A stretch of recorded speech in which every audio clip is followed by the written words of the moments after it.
सभी को नमस्कार, जय सेवा जय भीम करते हुए आप सभी से वे जो है विनती है कि आप OTP चैनल से जुड़े। और आज हम जो है ऑनलाइन टेक प्लेटफॉर्म चैनल पर सीखने वाले हैं कि कंप्यूटर क्या होता है। थ्योरेटिकली सीखेंगे और जानेंगे कंप्यूटर में क्या क्या चीज़ें होती हैं और क्या क्या चीज़ें हमें ज़रूरी है। तो चैप्टर 1 करेंगे आज बेसिक के कंप्यूटर का। उसमें पहला क्वेश्चन है कि व्हाट इज़ कंप्यूटर। तो आंसर है कि क्वेश्चन का मतलब है, क्वेश्चन कहता है कि कंप्यूटर क्या है। तो आंसर है कि computer can also be define in terms of function it can perform. Computer क्या है कि कंप्यूटर को हम एक टर्म्स में डिफाइन करते हैं। फंक्शन, उस टर्म को क्या कहते हैं, फंक्शन, जिसका काम क्या होता है कि परफॉर्म करना, यानी कि प्रोसेस करना किसी भी चीज़ को। आगे कहता है कि a computer can accept data, data को एक्सेप्ट करता है, स्टोर डेटा, फिर डेटा को स्टोर करता है, एंड प्रोसेस डेटा, डेटा को प्रोसेस करता है, desire and retrieve the store data as when required and print the result in desire format. यानी कि कंप्यूटर क्या करता है, डाटा को इनपुट के तौर पर लेता है, स्टोर करता है, प्रोसेस करता है, जो भी उसमें फंक्शन यानी कि जो भी उसको इंस्ट्रक्शन दी गई है, एंड देन आफ्टर दैट क्या करता है, वो रिजल्ट के रूप में यूज़र के सामने शो करता है मॉनिटर के ऊपर। यही मतलब कि इसको क्या कहते हैं, हम कंप्यूटर कहते हैं। सिंपल भाषा में कहें तो कंप्यूटर एक इलेक्ट्रॉनिक डिवाइस है, ठीक है, जिसका काम यही है कि डेटा को इनपुट के तौर पर लेना, प्रोसेस करना और रिजल्ट के तौर पर आउटपुट देना। नेक्स्ट क्वेश्चन इसी के अंदर आता है दोस्तों, कि क्वेश्चन 2 है कि what is an input device. Input device क्या होते हैं, और या briefly describe various input device, कुछ इनपुट डिवाइस के बारे में डिस्क्राइब करें, और राइट शॉर्ट नोट ऑन किसके, इनपुट डिवाइस जो आप लिखेंगे उसके ऊपर राइट शॉर्ट नोट भी करें। तो जैसे कि यहाँ पे इनपुट डिवाइस के कुछ नाम दिए गए हैं, कीबोर्ड है, माउस है, लाइट पेन है, ऑप्टिकल और मैग्नेटिक स्कैनर है, टच स्क्रीन है, microphone for voice and input, microphone दोनों में काम करता है, वॉइस एज ए इनपुट, यानी कि हम जो अभी मैं बात कर रहा हूँ आप लोगों से, वो माइक्रोफोन के यानी कि माइक के ज़रिए कर रहा हूँ। तो माइक्रोफोन भी या माइक दोनों ही वॉइस को इनपुट के तौर पर लेते हैं, और ट्रैक बॉल। अब इनके बारे में शॉर्ट नोट जानेंगे कि ये होते क्या हैं। तो सबसे पहले आता है हमारे पास इन जो 7 जो इनपुट डिवाइस के नाम है, कीबोर्ड। तो कीबोर्ड क्या होता है, a keyboard is the most common input device. Several kinds of keyboards are available but they resemble each other with monitor variation. The keyboard is the most common use in QWERTY QWERTY board. Generally standard keyboard has 104 keys.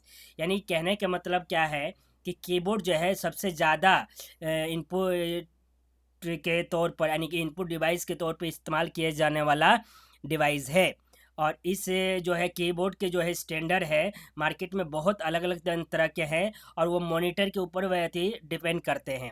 और mostly जो इसमें जो है keyboard जो है वो होते हैं क्वाट्री बोर्ड जन स्टैंडर्ड पर बनते हैं, यानी कि सबसे फर्स्ट रो जो होता है QWERTY बोर्ड के ऊपर बनता है।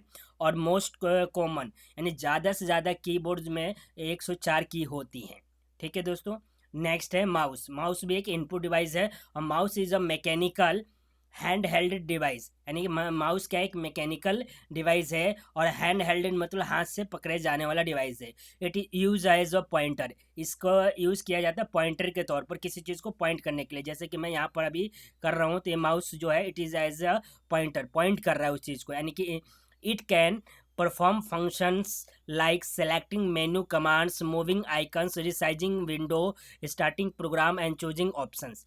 यानी कि ये क्या करता है, पॉइंटर के तौर पर उसके मदद से ये हमें बहुत से फंक्शंस को करके देता है। यानी किसी चीज़ को सेलेक्ट करना हो, मूव करना हो किसी आइकन को एक जगह से दूसरी जगह, विंडो को रिसाइज करना हो, या प्रोग्राम को स्टार्ट करना हो, या किसी भी ऑप्शन को चूज़ करना हो, ये हम माउस के माध्यम से कर पाते हैं।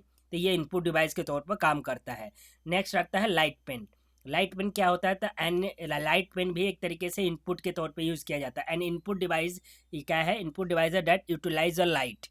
इसके अंदर क्या होती है, एक लाइट होती है जिसको sensitive detector to select object on a display screen. यानी कि इसमें लाइट होती है और वो सेंसिटिव डिटेक्टर के तौर पर काम करती है और ऑब्जेक्ट को हम उसके माध्यम से सिलेक्ट करते हैं। जैसे कि आपने देखा होगा अभी कुछ समय पहले जो टच फ़ोन आए थे शुरू में, उ- उसमें एक उसमें एक जो है पेन मिलता था टच करने के लिए, जो कि क्या होता था उसके अंदर मतलब कि आयंस जो है मूव करते थे, इलेक्ट्रॉन्स मूव करते थे, जिसके वजह से हम मोबाइल के डिस्प्ले पर किसी भी आइकन्स को या किसी भी सॉफ्टवेयर को ओपन कर पाते थे। आज भी हैं बहुत से फ़ोनों में, और या टच ये जो नोट पैड आते हैं उसके साथ भी आ रहे हैं। नेक्स्ट आता है optical scanner. This device are use for automatic data collection. Optical scanner जो होता है ये डिवाइस इनपुट डिवाइस है और ये ऑटोमेटिक डेटा कलेक्शन के लिए यूज़ किया जाता है। The device of this category completely eliminate manual inputs of the data. ये क्या करता है, ये डिवाइस जो है टोटली जो है एलिमिनेट करता है मैनुअल इनपुट ऑफ डेटा को, क्या करता है, एलिमिनेट कर देता है और ऑटोमेटिक डेटा का कलेक्शन करता है। टच स्क्रीन क्या है, touch panel display and pads are now being offered as alternative to keyboard. Keyboard के ऑल्टरनेटिव, यानी कि कीबोर्ड पर हम क्या करते हैं, टाइप करते हैं किसी भी चीज़ को, उसके बाद ही हम स्क्रीन पर देख पाते हैं, लेकिन उसका ऑल्टरनेटिव क्या आया मार्केट में, टच पैनल आया, टच पैनल डिस्प्ले और पैड्स आए, जिसके जगह मतलब कि हमें कीबोर्ड रिप्लेस हो गया और कीबोर्ड की ज़रूरत नहीं पड़ती है हमें। जैसे कि आप देखेंगे कभी कभी हम अपने फ़ोन में कीपैड का इस्तेमाल किए बिना ही बहुत से काम कर लेते हैं, या नोट पैड है हमारे पास उसमें भी बिना कीबोर्ड के इस्तेमाल किए ही लाइट पेन के इस्तेमाल करके हम काम को कर लेते हैं। तो ये उसका अल्टरनेटिव आया। फिर आया माइक्रोफोन। माइक्रोफोन भी एक तरीके का इनपुट डिवाइस है। माइक्रोफोन क्या है, is an input device which take voice as input. ये क्या करता है, हमारे वॉइस को इनपुट के तौर पर लेता है। The voice communication is more error prone than information through keyboard. यानी कि जो वॉइस कम्युनिकेशन है उसमें मोर एरर जो है, एरर जो है वो हो सकता है ज़्यादा कंपेयर टू कीबोर्ड, क्योंकि जब हम टाइप करते हैं तो कीबोर्ड से सही टाइप हो सकता है, लेकिन माउस से कभी कभी सुनने में गलती हो जाती है, या हम कुछ बोले और माइक पर जो है जो उसमें सुनाई कुछ और दे, तो जो हमारा जो साउंड रिकॉग्नाइज होता है वो कम्युनिकेशन जो है एरर मतलब थोड़ा रहने का चांस ज़्यादा रहता है। ठीक है। नेक्स्ट आता है हमारे इसी के अंदर जो इनपुट डिवाइस के अंदर ट्रैक बॉल। ट्रैक बॉल क्या होता है, तो track ball a pointing device is a mouse lying on it's back. यानी कि एक तरीके का पॉइंटिंग डिवाइस होता है ट्रैक बॉल, जो किसके तरह होता है, बैक के जाने या आने के लिए यूज़ किया जाता है माउस की तरह ही। टू मूव द पॉइंटर, अगर ट्रैक बॉल को पॉइंटर को मूव करते हैं तो you rotate the ball with your thumbs. अपने थंब से क्या कर सकते हैं, बॉल को मूव कर सकते हैं। यानी कि ट्रैक बॉल में क्या होता है और माउस में, दोनों में अंतर यह है कि माउस में आप किसी भी पॉइंटर को आप मूव करेंगे माउस को हिलाकर, लेकिन ट्रैक बॉल में उसके जो एक रोटेटिंग बॉल दिया होता है उसको थंब से मूव करके तब आप पॉइंटर को इधर उधर ले जा सकते हैं। योर फिंगर और the palm of your hands जो है ये क्या करेगा, काम करेगा उसमें मूव करने में। ठीक है दोस्तों। नेक्स्ट क्वेश्चन हमारे पास तीसरा क्वेश्चन आता है बेसिक कंप्यूटर्स के अंदर, कि what are the 5 basic operation perform by the computer और डिफाइन। कह रहा है कि 5 बेसिक ऑपरेशन कंप्यूटर के बताइए और उसको डिफाइन भी कीजिए, जो वो बेसिकली हर कंप्यूटर में परफॉर्म करना ही होता है, यानी बेसिक है जिसके ऊपर वो बिल्कुल मतलब कि ये समझ लीजिए एक कंप्यूटर का निर्माण इन 5 बेसिक चीज़ों पर होता ही होता है।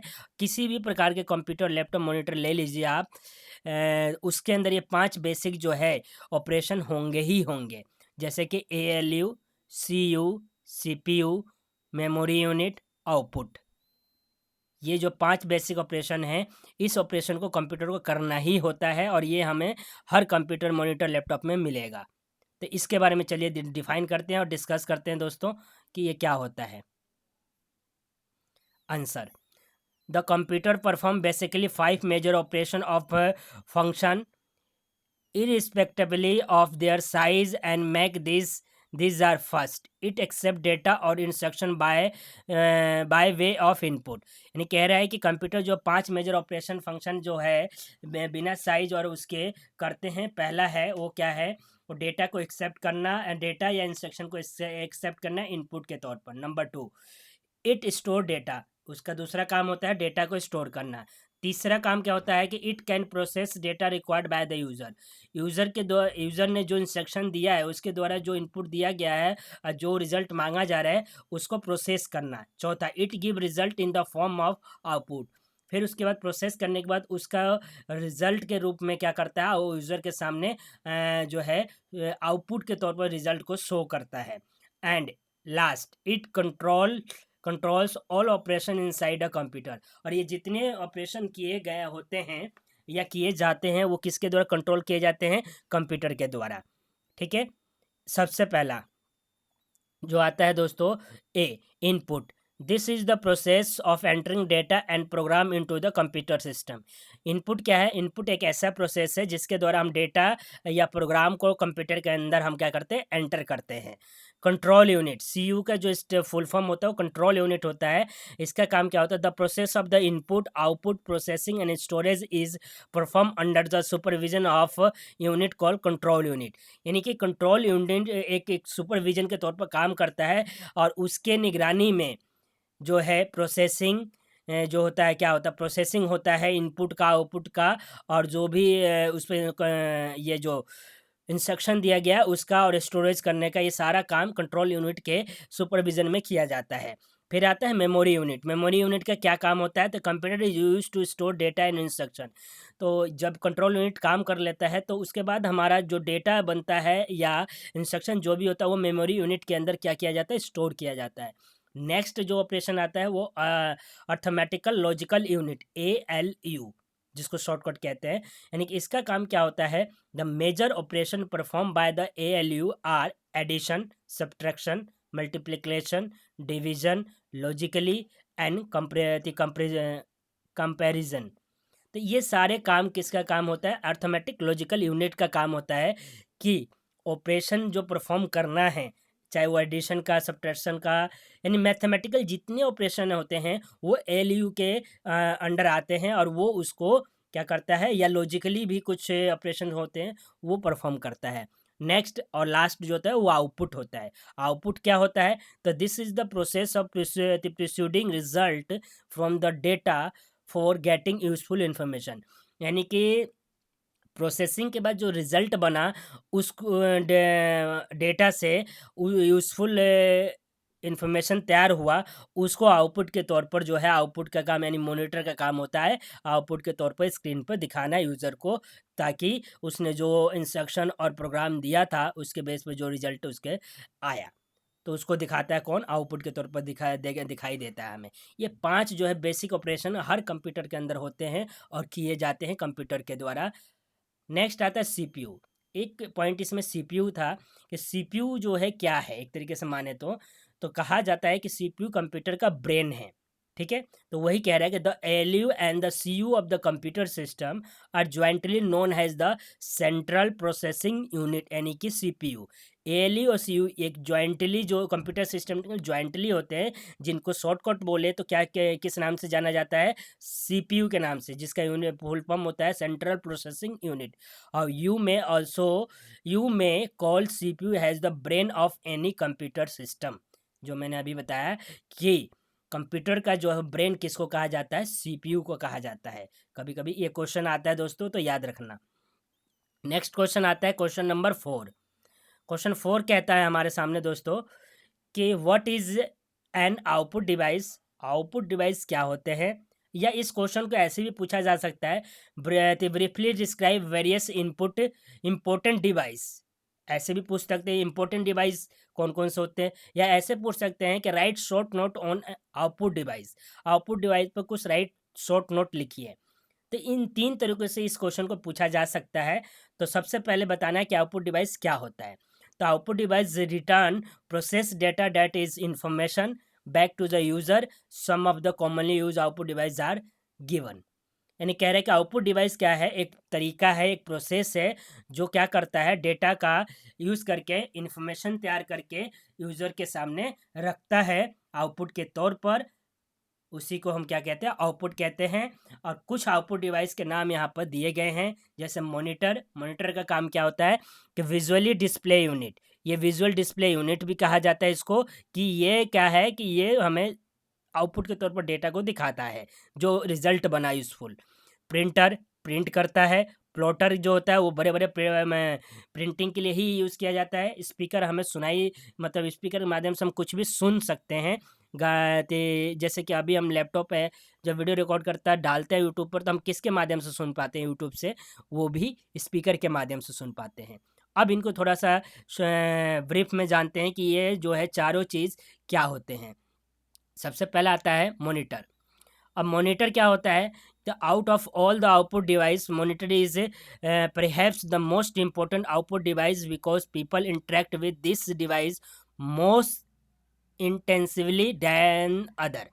यानी कि मॉनिटर जो है सभी आउटपुट डिवाइस में से बहुत मोस्ट इम्पोर्टेंट आउटपुट डिवाइस है, क्योंकि इसके माध्यम से ही जो है जो यूज़र है या लोग हैं वो अट्रैक्ट होते हैं, इंटरेक्ट होते हैं इससे। ठीक है। और आगे है two basic type of the monitor are use with micro computers which are as follow. Micro computers के अंदर जो है दो तरह के बेसिकली जो है मॉनिटर यूज़ किए जाते हैं, एक CRT, एक LCD। CRT मॉनिटर कौन से होते हैं, कैथोड रोए रे ट्यूब होते हैं। CRT cathode ray tube monitor होते हैं, यानी कि CRT और cathode ray tube monitor is the typically monitor that you see on desktop monitor. जो आप डेस्कटॉप मॉनिटर पर देखते हैं, डेस्कटॉप के तौर पर मॉनिटर, वही CRT मॉनिटर होते हैं। It look like television screen की तरह दिखते हैं and work the same way, उसी की तरह ये काम भी करते हैं। This type use a large vacuum tube call cathode ray tube, यानी कि CRT। इसमें जो है क्या यूज़ होता है कि बहुत बड़ा वैक्यूम ट्यूब का यूज़ किया जाता है, जिसको कि CRT कहा जाता है, यानी कैथोड रे ट्यूब कहा जाता है। दूसरा जो है LCD, यानी LCD का जो फुल फॉर्म है लिक्विड क्रिस्टल डिस्प्ले, यानी this type of the monitor are also known as flat panel monitor. Flat panel monitor भी कहा जाता है इनको, कि इनको लिक्विड क्रिस्टल डिस्प्ले यानी कि LCD मॉनिटर को फ्लैट पैनल मॉनिटर भी कहा जाता है। Most of this employ liquid crystal display यानी कि LCD टू रेंडर इमेज। इसके अंदर जो होता है जो है इसमें मोस्ट ऑफ द इमेज जो होती है वो रेंडर होती है। रेंडर कहने का मतलब आप समझ लीजिए फ्लैट टाइप से दिखती है। This days LCD monitor are very popular. आज के समय में जो है CRT के कंपेयर में LCD मॉनिटर जो है बहुत ज़्यादा पॉपुलर है। नेक्स्ट आता है इसी के अंदर जो है आउटपुट डिवाइस की बात कर रहे हैं, प्रिंटर। अब जो दोस्तों प्रिंटर क्या है, तो प्रिंटर की बात करते हैं तो वो है printer after a document create on computer. Computer में जब डॉक्यूमेंट हम बना लेते हैं तो it can be send to a printer for a hard copy, यानी कि print out. Some of the most commonly use printer are, यानी कि प्रिंटर क्या होता है, एक तरीका आउटपुट डिवाइस है। जब हम कोई डॉक्यूमेंट कंप्यूटर में बना लेते हैं उसको हम सेंड करते हैं प्रिंटर के पास हार्ड कॉपी लेने के लिए, यानी प्रिंट आउट लेने के लिए। और कुछ यहाँ पर जो है जो ज़्यादा मोस्ट कॉमनली यूज़ किए जाते हैं प्रिंटर, उनके नाम दिए गए हैं, जैसे कि laser printer, inkjet printer, dot matrix printer, line printer. 4 तरह के प्रिंटर हैं जो कि यूज़ किए जाते हैं दोस्तों। उसको अब देखते हैं कौन कौन से हैं और उनका काम क्या है। Laser printer. A laser printer produce high quality print that one normally find in publishing. It is extremely fast and quite. Laser printer जो होता है वो हाई क्वालिटी का जो है प्रिंट प्रोड्यूस करता है। ज़्यादातर इसका यूज़ पब्लिशिंग के लिए किया जाता है और बहुत ही फास्ट और शांत, यानी कि बिल्कुल क्वाइट यानी शांत होता है। Number 2, inkjet printer. An inkjet printer creates an image directly on paper by sparing ink through as many as 64 tiny nozzles। यानी कि इंकजेट प्रिंटर क्या करता है दोस्तों कि इसमें जब प्रिंटिंग के लिए हम कुछ भी देते हैं तो ये डायरेक्टली इमेज को जो पेपर हम लगाए हैं उस पर क्रिएट करता है स्पेरिंग करके, यानी कि छिड़काव करके इंक का। और थ्रो बहुत से अलग अलग नोजल होते हैं, 7 कलर के नोजल हो सकते हैं, 5 हो सकते हैं, जो भी है, लेकिन वो 64 तीन नोजल्स उसमें मतलब कि उस पर डालता है तो उसमें इमेज क्रिएट हो जाता है। Dot matrix printer, this dot matrix printer was very popular at one point of time. एक टाइम पर जो है डॉट मैट्रिक्स प्रिंटर जो था बहुत पॉपुलर था, लेकिन it is a very versatile and in expensive output device. ये बहुत ज़्यादा जो है एक टाइम बहुत वर्सटाइल, वेरी वर्सटाइल और एक्सपेंसिव आउटपुट डिवाइस के तौर पर जाना जाता था, लेकिन आज नहीं। आज बहुत कम जगह पे इसका यूज़ करने को या देखने को मिलता है। 2 एग्जाम्पल तो मैं दे सकता हूँ आपको, पोस्ट ऑफिस में मिल जाएगा, आपको रेलवे स्टेशन पर मिल जाएगा दोस्तों। नेक्स्ट है लाइन प्रिंटर। और line printer is generally use with large computer system to produce text based data processing report. यानी कि लाइन प्रिंटर का इस्तेमाल जो है ज़्यादातर यूज़ किया जाता है बड़े बड़े कंप्यूटर से सिस्टम पर, वो भी किस लिए, टेक्स्ट बेसिस डेटा जो होता है उसको या प्रोसेस करके रिपोर्ट के तौर पर निकालने के लिए। Line printer are high speed printer with speed ranging anywhere from 100 to about 3800 lines per minute. यानी कि इसका जो प्रिंटिंग करने का स्पीड है वो 100 से लेकर 3800 लाइन पर मिनट प्रिंट करने का है। तो इसका इस्तेमाल ज़्यादातर कहाँ किया जाता है, टेक्स्ट वाले चीज़ों में, टेक्स्ट प्रिंट करने के लिए जहाँ पर ज़्यादा मात्रा में होता है वहाँ पर किया जाता है। फिर आता है plotter. A plotter is a special kind of output device that. Plotter क्या है, एक तरीके का स्पेशल काइंड, यानी कि अलग प्रकार का ही आउटपुट डिवाइस है। लाइक अ प्रिंटर, प्रिंटर से अलग है क्योंकि produce image on paper but does so in a different way. ये प्रोड्यूस ये भी करता है इमेज को ही, यानी कि इमेज को ही पेपर के ऊपर निकालता है, लेकिन ये बिल्कुल डिफरेंट तरीके से या डिफरेंट वे में निकालता है। Plotter are design to produce large drawing और इमेज, यानी कि बड़े बड़े ड्राइंग्स को या इमेज को निकालने के लिए, आउटपुट के तो प्रिंट निकालने के लिए ये बनाया गया है। सच है कंस्ट्रक्शन प्लान्स फॉर बिल्डिंग और ब्लूप्रिंट फॉर मैकेनिकल ऑब्जेक्ट, यानी कि कंस्ट्रक्शन, किसी बिल्डिंग के कंस्ट्रक्शन बनाया आपने, उसको निकालने के लिए, या किसी ब्लूप्रिंट तैयार किया किसी मैकेनिकल ऑब्जेक्ट का, उसको निकालने के लिए, कैलेंडर निकालने के लिए, ऐसे बड़ी बड़ी चीज़ें या पोस्टर बैनर निकालने के लिए प्लॉटर का इस्तेमाल होता है। Plotter can be connect to the port normally use by a printer, लेकिन इसका भी जो कनेक्शन जो होता है, इसमें जो पोर्ट यूज़ होता है वो भी प्रिंटर वाले ही पोर्ट्स पर यूज़ किया जाता है कनेक्ट करने के लिए। नेक्स्ट आता है speaker. Speaker are another type of the output device which allow you to listen to voice like music and conversation with people. यानी कि स्पीकर जो एक अलग ही टाइप का आउटपुट डिवाइस है जिसका इस्तेमाल हम सुनने के लिए करते हैं, किसी का वॉइस के रूप में, या म्यूजिक को, या किसी की से हम कन्वर्सेशन कर रहे हैं, या कोई पीपल कन्वर्सेशन कर रहा है एक दूसरे से, उसके बातों को सुनने के लिए। ठीक है, तो ये हमने डिस्कस किया क्या, आउटपुट डिवाइस और उनका फंक्शन और उनका क्या बेनिफिट है उसके बारे में। नेक्स्ट क्वेश्चन आता है दोस्तों, क्वेश्चन नंबर 5 कि right short note on computer language. अब कंप्यूटर के इनपुट आउटपुट डिवाइस देखा हमने, कंप्यूटर में कुछ लैंग्वेज भी हैं जो कंप्यूटर समझता है, तो उसके ऊपर एक शॉर्ट नोट लिखना है हमें। क्वेश्चन कभी कभी पूछे जाते हैं, और वो शॉर्ट नोट क्या है और कंप्यूटर कितने लैंग्वेज को समझता है। तो सबसे पहला A, computer language are broadly classified as, यानी कि कंप्यूटर लैंग्वेज जो है ब्रॉडली यहाँ पर क्लासीफाई किया जा रहा है, और उसके बारे में बताया। नंबर 1, लो लेवल लैंग्वेज को समझता है, यानी कि the term low level means closeness two way in which machine understand, यानी कि वो लैंग्वेज जिसके क्लोजनेस, यानी बिल्कुल करीब होती है मशीन, और उन मशीन के करीब होता है उसको मशीन समझती है। द लो लेवल आर, यानी कि दो लो लेवल जो लैंग्वेज है वो कौन कौन से हैं। एक है मशीन लैंग्वेज, सबसे पहला है मशीन लैंग्वेज, यानी कि दिस इज द लैंग्वेज, यानी कि इस language understood directly by the computer. इस लैंग्वेज को कौन समझता है, मशीन लैंग्वेज को कंप्यूटर समझती है, वो भी किस फॉर्म में, इन द फॉर्म ऑफ 0 और 1, जिसको कि कॉल्ड बाइनरी नंबर, यानी कि मशीन जो है लो लेवल लैंग्वेज, यानी कि सबसे पहले लो लेवल लैंग्वेज के अंदर पहला लैंग्वेज आता है मशीन लैंग्वेज, जिसको कंप्यूटर समझता है। वो लैंग्वेज फॉर्म, उसका फॉर्म होता है 0 और 1, जिसको बाइनरी नंबर कहा जाता है। फिर दूसरा लैंग्वेज होता है असेंबली लैंग्वेज।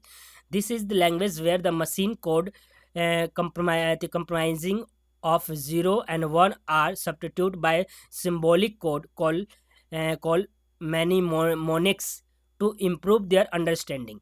यानी कि ये जो लैंग्वेज है यानी असेंबली लैंग्वेज, ये जो था कोड का लैंग्वेज था, 0 और 1 को सब्स्टिट्यूट करने के लिए सिंबॉलिक कोड के रूप में आया, जिसको मैनीमोनिक्स भी कहा गया, टू इम्प्रूव देयर अंडरस्टैंडिंग, यानी उसके 0 और 1 के समझने से उसको इम्प्रूव करने के लिए करके और समझाने के लिए आया। तो it is the first step to improve programming structure, यानी प्रोग्रामिंग स्ट्रक्चर करने के लिए इस लैंग्वेज को पहली बार, मतलब पहला स्टेप था जिसमें इम्प्रूव करने के लिए लाया गया असेंबली लैंग्वेज को। नहीं तो कंप्यूटर जो है वो एक लैंग्वेज समझती है, मशीन लैंग्वेज, जिसको बाइनरी कहा जाता है 0 और 1। फिर इसके बाद आया लो लैंग्वेज के बाद हाई लेवल लैंग्वेज। अब हाई लेवल लैंग्वेज में इसमें भी दो तीन तरीके क्या है। पहला बेसिक, यानी कि बेसिक को क्या कहा गया, BASIC का पूरा फुल फॉर्म है beginners all purpose symbolic instruction code. ठीक है, इट इज़ वाइडली यूज, ये बहुत ज़्यादा यूज़ किया गया है। Easy to learn generally purpose language के लिए ये, इसको याद करना भी आसान था। Mainly use in micro computers in earlier days, पहले के समय में इसका माइक्रो कंप्यूटर में यूज़ किया गया बेसिक का, यानी beginner all purpose symbolic instruction code का हाई लेवल लैंग्वेज के अंदर शुरू में बहुत यूज़ किया गया। फिर इसके बाद दूसरा लैंग्वेज आया हमारा, उस लैंग्वेज का नाम आया कोबोल, यानी कि इसका पूरा नाम है कॉमन बिजनेस ओरिएंटेड लैंग्वेज। ये पूरा का पूरा लैंग्वेज बिजनेस वालों के लिए था, यानी कि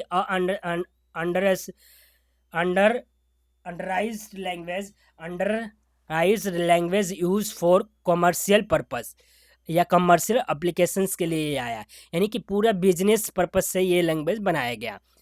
फिर आया फोरट्रेन यानी कि फार्मूला ट्रांसलेशन, यानी कि develop for solving mathematical and scientific problem को सॉल्व करने के लिए इस लैंग्वेज का जो है निर्माण किया गया फोरट्रेन का। One of the most popular language among scientific community के लिए ये बनाया तो गया मैथमेटिकल के लिए और साइंटिफिक प्रॉब्लम को सॉल्व करने के लिए, लेकिन ये जो लैंग्वेज है फोरट्रेन ज़्यादा से ज़्यादा जो प्रसिद्ध हुआ वो हुआ साइंटिफिक कम्युनिटी के लिए ज़्यादा यूज़ किया जाने लगा।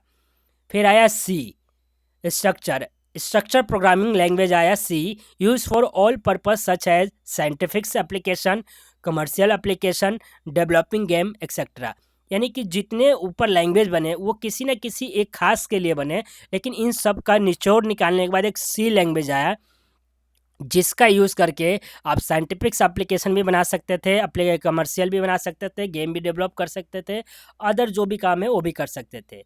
फिर इसको देखते हुए ध्यान में इसके बाद एक नया लैंग्वेज आया, फिर C++ आया, जो कि popular object oriented programming language हुआ और use for general purpose smartphone. और ये जो है ऑब्जेक्ट ओरिएंटेड प्रोग्रामिंग लैंग्वेज होने के कारण ये जनरली ज़्यादातर यूज़ किया गया स्मार्टफोन पर्पस से और आज भी यूज़ हो रहा है। ठीक है दोस्तों, तो कोई पूछे अगर हमारे जो जनरली पर्पस के लिए जो स्मार्टफोन में जो लैंग्वेज यूज़ किया जा रहा है वो C++ किया जा रहा है। नेक्स्ट क्वेश्चन आता है कि what are the application software. अब सॉफ्टवेयर भी हमारे पास हैं और वो अलग अलग तरीके के हो सकते हैं, तो यहाँ पर सॉफ्टवेयर के बारे में अब बात किया जा रहा है कि सॉफ्टवेयर जो है क्या है। तो एप्लीकेशन सॉफ्टवेयर पूछ रहे हैं पहले। Application software is a set of program, ये एक तरीके सा प्रोग्राम का सेट है, ठीक है, which are written to perform a specified task for example for example के लिए। जैसे ये किसके लिए लिखा जाता है, ये एप्लीकेशन सॉफ्टवेयर ये परफॉर्म करने के लिए एक स्पेसिफाइड टास्क के लिए। एग्जांपल के तौर पर an application package for managing library, मान लीजिए कि एक लाइब्रेरी को मैनेज करा है, तो known as library information system is used managing information of library such as keep book details, account holder details, book issue details, book return details, etc. The application software can be broadly classified into two types, एक generalise package, दूसरा customise package. तो यहाँ पर example यही बताया था कि एक लाइब्रेरी को मैनेज करने के लिए एक सॉफ्टवेयर अगर हमें बनाना होगा तो उसमें किस किस बातों का ध्यान रखना होगा कि कैसे बुक्स के डिटेल से जो है हम मैनेज करें, उसके अंदर अकाउंट होल्डर का डिटेल कैसे मैनेज करें, और इशू की डिटेल कैसे मैनेज करें, रिटर्न डिटेल कैसे मैनेज करें। तो ये पर्टिकुलर जो एप्लीकेशन सॉफ्टवेयर जो है वो किसके लिए होते हैं, पर्टिकुलर एक स्पेसिफाइड टास्क के लिए होते हैं। अब यहाँ पर चीज़ एक लाइन लास्ट में लिखा था कि एप्लीकेशन सॉफ्टवेयर भी दो तरीके के होते हैं, एक जनरलाइज पैकेज, एक कस्टमाइज पैकेज। अब जनरलाइज पैकेज सॉफ्टवेयर कौन से होते हैं और कस्टमाइज पैकेज सॉफ्टवेयर कौन से होते हैं। जनरलाइज पैकेज सॉफ्टवेयर जो होते हैं, तो these are user friendly software written to cater to user very general needs such as preparing documents, drawing picture, database to manage data, information, preparing presentation, playing game, etc. इन सभी बातों को ध्यान में रखते हुए इस जनरलाइज सॉफ्टवेयर का जो है लिखा जाता है, क्योंकि एक यूज़र को बातों को ध्यान में रख के इनको बनाया जाता है कि उसमें डॉक्यूमेंट वो कैसे प्रिपेयर करेगा, पिक्चर कैसे उस मतलब होना चाहिए, डेटाबेस में डेटा को या इन्फॉर्मेशन को मैनेज करने के लिए कहाँ हो कैसा होना चाहिए, प्रेजेंटेशन कैसा होना चाहिए, गेम्स कैसे अप्लाई किया जा सकता है। तो some of the generalise package are listed below. कुछ जो है जनरलाइज पैकेज के सॉफ्टवेयर के जो है ये नीचे दिए गए हैं, जैसे वर्ड प्रोसेसिंग सॉफ्टवेयर जिसको कि माइक्रोसॉफ्ट वर्ड भी कहते हैं, फॉर प्रिपेयरिंग डॉक्यूमेंट। ये स्पेशल किसके लिए बनाया गया है, माइक्रोसॉफ्ट ऑफिस में बात करें, अगर MS वर्ड की बात करते हैं वो डॉक्यूमेंट के लिए, तो वही कह रहा है कि word perfect MS word open office.org writer के द्वारा ओपन होता है, और ये जो है स्पेशली डॉक्यूमेंट के लिए बनाया गया है। स्प्रेडशीट ये डेटा एनालाइज के लिए बनाया गया है। Lotus Smart Suites MS Excel Open office.org CLC Apple Numbers. तो ये जो है सॉफ्टवेयर किसके लिए बनाया गया है, डेटा को एनालाइज करने के लिए, यानी स्पेशल काम के लिए। तीसरा प्रेजेंटेशन, यानी कि प्रेजेंटेशन ग्राफिक्स हो सकता है MS power point open office.org impress. Number 4 database management system, यानी कि ये भी MS एक्सिस, जिसका पूरा नाम है database management system MS axis. ये डेटा को स्टोर करने के लिए बनाया गया ओपन office.org बेस, यानी कि MS SQL सर्वर या ओरेकल। ये जो सारे जो एप्लीकेशन सॉफ्टवेयर बने ये किसके लिए बने, ये जनरलाइज पैकेज कैटेगरी के अंदर आते हैं, और ये एक स्पेशल पर्पस के लिए बनाए गए और स्पेशल काम के लिए बनाए गए। नंबर 5 पॉइंट है इसी में ग्राफिक टूल्स। कुछ ग्राफिक टूल्स भी बनाए गए, पेंट शॉप, एडोब फोटोशॉप। ये किस लिए बनाए गए कि ये फ़ोटो इमेज वगैरह ये जो होते हैं इनकी एडिटिंग कैसे की जा सकती है, उसके लिए यानी स्पेशल काम के लिए बनाए गए। तो ये जनरल अगर कोई पूछे ये सारे किस में आते हैं, तो जनरलाइज पैकेज सॉफ्टवेयर के अंदर आते हैं। दो तरीके को होते हैं उसके अंदर। दूसरा जो सॉफ्टवेयर है वो हमारा था कस्टमाइज पैकेज, यानी कि this are the application that are customize, यानी कि ये वो एप्लीकेशन है जिसमें कस्टमाइज किया जा सकता है और डेवलप भी किया जाता है to meet the specify requirement of an organisation या institute. This package are develop using high level computer language. यानी कि कहने का मतलब कस्टमाइज पैकेज, कस्टमाइज से ही नाम से ही पता चलता है कि हम इसके अंदर चेंजिंग कर सकते हैं, किसी ऑर्गेनाइजेशन या इंस्टीट्यूट के अकॉर्डिंग इसको बना सकते हैं। साथ ही ये हाई लेवल लैंग्वेज कंप्यूटर के जो है उस पर डेवलप किया जाता है। तो यही है अंतर दोनों के अंदर। एक होता है कस्टमाइज पैकेज, एक जनरलाइज पैकेज। जनरलाइज में वो पहले से बन जाएगा, उस पर हम काम करेंगे, लेकिन कस्टमाइज पैकेज सॉफ्टवेयर जब हम बनवाएंगे एप्लीकेशन सॉफ्टवेयर, उसमें हम अपने रिक्वायरमेंट के हिसाब से बनवा सकते हैं। ठीक है दोस्तों, नेक्स्ट क्वेश्चन आता है कि अभी हमने जाना एप्लीकेशन सॉफ्टवेयर क्या होता है, अब हम जानेंगे कि व्हाट आर सिस्टम सॉफ्टवेयर। अब सिस्टम सॉफ्टवेयर क्या होता है, और या डिस्टिंग्विश बिटवीन सिस्टम सॉफ्टवेयर और एप्लीकेशन सॉफ्टवेयर, इन दोनों में क्या अंतर होता है, इस पर आप डिस्कशन करेंगे। तो आंसर ये है कि when you switch on the computer the program store in ROM, यानी रोम का मतलब मैंने बता रखा है full form read only memory, are execute which active different units of computer and make ready for you to work on it. This set of program can call system software। यानी कि जब आप कंप्यूटर को चालू करते हैं या on करते हैं तब क्या होता है कि वो कंप्यूटर के कुछ प्रोग्रामिंग्स होती है, वो रोम के अंदर होता है, वो रोम उसको एग्जीक्यूट करता है अलग अलग यूनिट पे, और फिर हमारा कंप्यूटर जो है चालू हो जाता है काम करने के लिए। और यही इस दौरान जो सेटअप प्रोग्राम, सिंपल वे में है कि इस दौरान जो सेटअप प्रोग्राम था, यानी कि जो इंस्ट्रक्शन या एक प्रोग्रामिंग की गई थी जिसके माध्यम से ये हमारा सिस्टम चालू हुआ, इसी को सिस्टम सॉफ्टवेयर कहा जाता है। क्योंकि यहाँ पर किसके माध्यम से हमारा कंप्यूटर चालू हुआ, वहाँ भी सॉफ्टवेयर का यूज़ हो रहा है, लेकिन सिस्टम सॉफ्टवेयर का यूज़ हो रहा है। जो हमें दिखाई नहीं दे रहा है वो इनबिल्ड है, और उसने अपना काम किया, आने के जैसे हमने स्विच ऑन किया और प्रोग्राम उनको उसको इंस्ट्रक्शन मिला, उसने अपना काम किया और सिस्टम को ऑन कर दिया, रेडी कर दिया हमारे काम के लिए। यहीं पर दूसरा है एन ऑपरेटिंग सिस्टम। अब उसने सिस्टम को ऑन किया, ये सिस्टम सॉफ्टवेयर जाना हमने।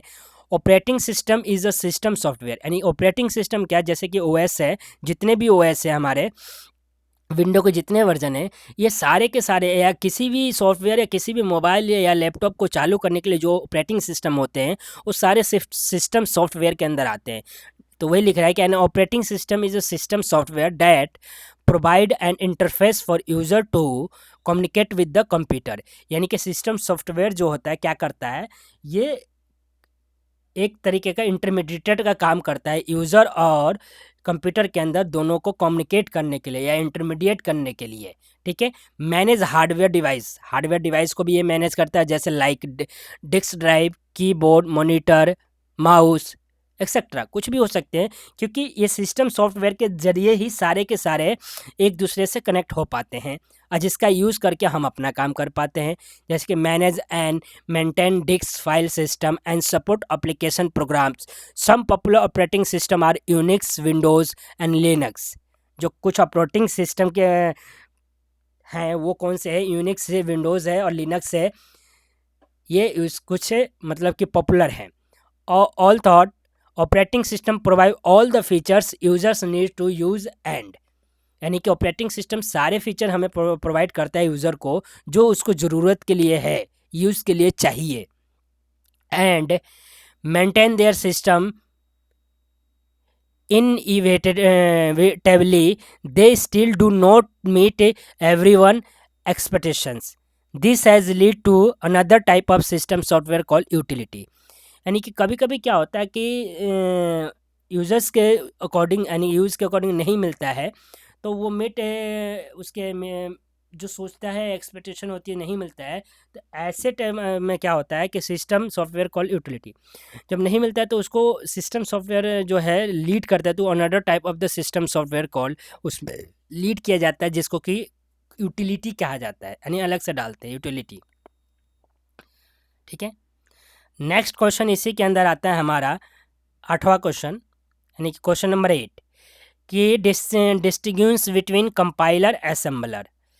कंपाइलर क्या होता है और असेंबलर क्या होता है, ये इन दोनों में डिफरेंस बताना है हमें दोस्तों। तो कंपाइलर एक लाइन में बोले तो किसी भी चीज़ को कंपाइल करता है, यानी कि कंप्यूटर भाषा में क्या है कि the software that read a program written in high level language and translate it into a equivalent program in machine language is called compiler. कहने का तात्पर्य यह है कि कंपाइलर क्या करता है, सॉफ्टवेयर है जो कि प्रोग्राम लिखा जाता है हाई लेवल लैंग्वेज में, उसको रीड करता है और फिर उसको ट्रांसलेट करता है किसके, उसी के इक्विवेलेंट प्रोग्रामिंग में, सेम टू सेम प्रोग्रामिंग करता है, लेकिन वो मशीन लैंग्वेज में, ताकि उसको कंप्यूटर समझ सके, तो उसको कंपाइलर कहा जाता है। यानी कंपाइलर का काम है हाई लेवल लैंग्वेज में जो सॉफ्टवेयर या जो प्रोग्रामिंग लिखी गई है उसको मशीन लैंग्वेज में ट्रांसलेट करना। ठीक है दोस्तों। नेक्स्ट रहता है असेंबलर। तो ये क्या होता है कि the software that read a program written in assembly language and translate into an equivalent program in machine language is called assembler. ये भी एक तरीके का क्या है, ट्रांसलेटर ही है, पर इसमें असेंबलर इसके नाम से ही जुड़ता है कि क्योंकि हमने ऊपर पढ़ा था लैंग्वेज के अंदर एक असेंबली लैंग्वेज भी होता है। तो जब प्रोग्राम असेंबली लैंग्वेज में लिखा जाता है, उस लैंग्वेज को ये क्या करता है, ट्रांसलेट करता है किसके इक्विवेलेंट, मशीन लैंग्वेज के इक्विवेलेंट, यानी कि उस रूप में करता है ताकि उसको कंप्यूटर समझ सके, क्योंकि कंप्यूटर जो है मशीन लैंग्वेज समझता है, यानी कि 0 और 1 बाइनरी कोड को ही समझता है। तो असेंबली लैंग्वेज को यह ट्रांसलेट करता है मशीन लैंग्वेज में, इसलिए इसको कहा जाता है इज कॉल्ड असेंबलर।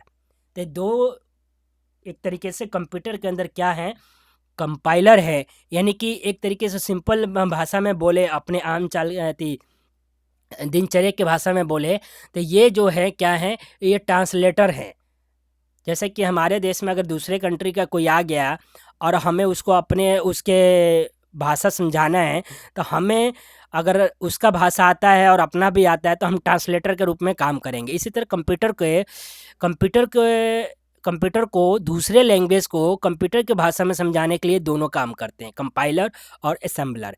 कंपाइलर जो होता है हाई लेवल लैंग्वेज को ट्रांसलेट करता है मशीन लैंग्वेज में, और असेंबलर सिंपल भाषा में असेंबली लैंग्वेज को ट्रांसलेट करता है मशीन लैंग्वेज में, ताकि कंप्यूटर उसको समझ सके। अब मशीन लैंग्वेज याद रखना है दोस्तों, 0 and 1 होता है, जिसको बाइनरी नंबर भी कहा जाता है या बाइनरी लैंग्वेज भी कहा जाता है। ठीक है दोस्तों, अब नेक्स्ट चैप्टर आएगा ऑपरेटिंग सिस्टम चैप्टर 2। तो आज की क्लास यहीं समाप्त करते हैं। Thank you so much. और आप सभी से विनती है, चैनल को लाइक करें, सब्सक्राइब करें, कमेंट करें और दोस्तों में भी शेयर करें।